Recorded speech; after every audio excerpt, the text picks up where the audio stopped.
अस्सलाम वालेकुम dear students, मैं हूं मोहम्मद इस्माइल, आपका अंडरस्टैंड और कम्युनिकेट का टीचर। बेटा उम्मीद करता हूं आप सब खैरियत से होंगे। पिछले लेक्चर में जो है हमने lesson number 14 stalking at antelope के एक बारहसिंगे को पकड़ते हुए उस पर झपटते हुए की जो कुछ लाइनें पढ़ी थी। लाइन नंबर हमने 25 तक 1 से 25 तक जो हमने फ़ाइनल की थी, लेकिन आज जो है इसको हम पढ़ेंगे लाइन नंबर 25 से 35 तक। और अगले वीडियो लेक्चर में जो है हम इसकी रीडिंग को क्या करेंगे, कंप्लीट कर देंगे। तो बेटा पिछले जो हमने लेसन पढ़ा है उसमें ये है कि ये बताया जाता है कि अफ्रीकन लोग जो होते हैं वो अपने साथ शिकार पर औरतों को लेकर नहीं जाते, कलहारी मकाम के जो ख़ास तौर पर शिकारी होते हैं। लेकिन वो समझते हैं कि शिकार पे जाना, किसी औरत को शिकार पे ले जाना क्या है, अपशगुन है, यानी कि बदनसीबी की अलामत है। लेकिन एक औरत ऐसी है जो कहती है कि मैं अफ्रीका से नहीं हूँ और जो है मैं इस बंदिश से जो हूँ आज़ाद हूँ। इसलिए वो कहती है कि मैं एक शिकारी से, वो कहती है कि मैं एक शिकारी के साथ मैं जाऊँगी और अपना काम जो क्योंकि मैं इससे आज़ाद हूँ तो मैं जो है बदशगुन का नहीं बनूँगी। और फिर वो क्या है, एक शिकार पे चले जाते हैं।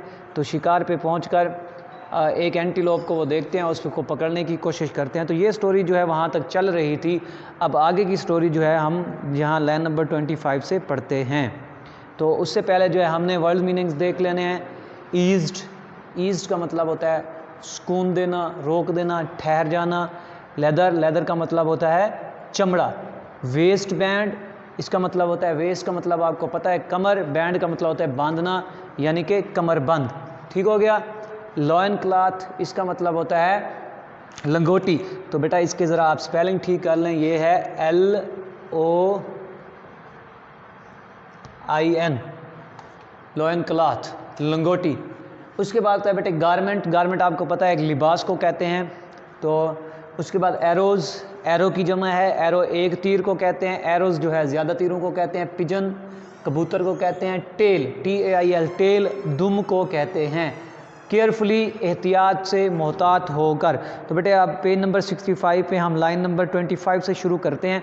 ही ईज्ड द 2 foot शाफ्ट्स, ठीक है, into the leather waste band of his lion cloth. ठीक है, उसने क्या किए, 2 फुट के लंबे दस्तों को अपने लेदर के चमड़े के कमरबंद के साथ बांधा। द ओनली गारमेंट ही वोर, जो कि ऐसा लिबास जो कि उसने सिर्फ यही लिबास पहना हुआ था। वो कहता है कि लेदर का कमरबंद ही उसने सिर्फ पहना हुआ था, इसके अलावा क्या है उसने कोई लिबास नहीं पहना हुआ था। तो उसके साथ 2 फुट के दस्तों को उसने क्या किया, बांध दिया। The arrows fanned out, the arrows तीर फैंड आउट, फिसले लाइक अ पिजन्स टेल, किसी कबूतर की दुम की तरह, टू स्नैच विद स्पीड, बहुत ही स्पीड के साथ खींचे जाने के लिए। तो तीर जो है वो किसी कबूतर की दुम की तरह ऐसे फिसले कि उन्हें स्पीड के साथ तेज़ी से खींचा जा सकता था। ही बिगेन टू मूव, उसने शुरू कर दिया हरकत करना, क्विकली, तेज़ी से, इन अ हाफ सर्कल, आधे दायरे के में, टू अ प्लेस, उस जगह पर, down wind of the James pock, जिस तरफ जानवर की तरफ हवा चल रही थी। तो जानवर की तरफ जाने वाली हवा की तरफ उसने जो है एक आधे दायरे में हरकत करना शुरू कर दिया। Only the length of his back showing above the grass, only the length of his back, सिर्फ और सिर्फ उसकी पुश्त जो है शोविंग नज़र आ रही थी, अबव द ग्रास, घास से।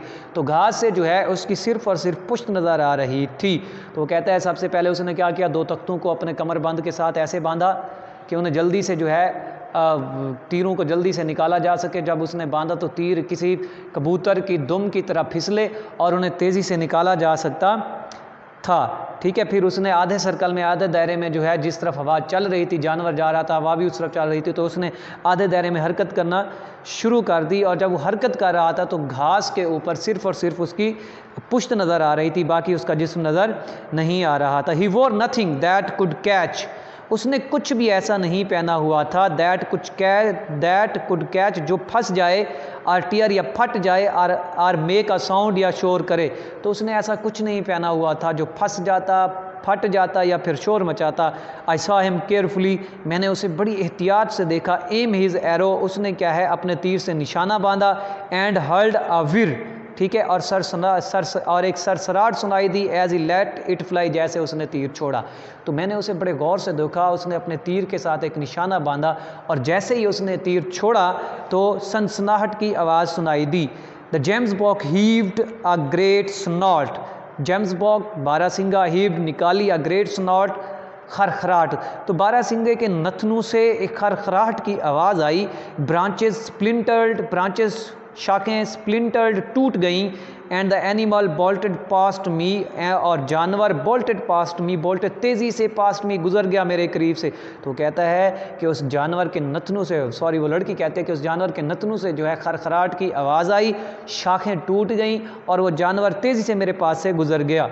गाय डाल्टेड आफ्टर इट, डाल्टेड भागना, गाय भी उसके पीछे तेज़ी से भागा। ही स्टॉप्ड, वो रुका। शॉट अगेन, दोबारा उसने तीर चलाया। Burst forward and let still another arrow fly, ठीक है, दोबारा उसने निशाना बांधा उस तरफ तेज़ी से और एक और तीर चलाया, यानी कि एक लम्हे के लिए वो रुका, उसने दोबारा निशाना बांधा और एक और तीर जो है वो तेज़ी से चला दिया। He stride lengthened as he and gemsbok gained speed, his stride, उसकी छलांगें लेंथन्ड बड़ी होती गईं, एज ही जैसा कि वो, and the gemsbok gained speed, जैसे जैसे बारहसिंगे की और उसकी स्पीड रफ्तार तेज़ होती गई तो उसकी छलांगें जो हैं वो बड़ी होती गईं। Gave rein in wide free leaps until both he and the antelope were gone, ठीक है, अब जो है वो बहुत तेज़ी से और बड़ी बड़ी छलांगें लेकर इतनी तेज़ी से भाग रहा था कि थोड़ी ही देर में यहाँ तक के वो बारहसिंगा और गाय जो है इनकी नज़रों से ओझल हो गए। तो बेटा आज के लिए हमारा लेसन इतना काफ़ी है। अगर आप लोगों को कोई मसला हो, इसमें कोई परेशानी हो, तो आप अपने सब्जेक्ट टीचर से भी कंसल्ट कर सकते हैं, आप मेरे साथ भी कंसल्ट कर सकते हैं। दुआओं में याद रखिएगा। अल्लाह हाफ़िज़।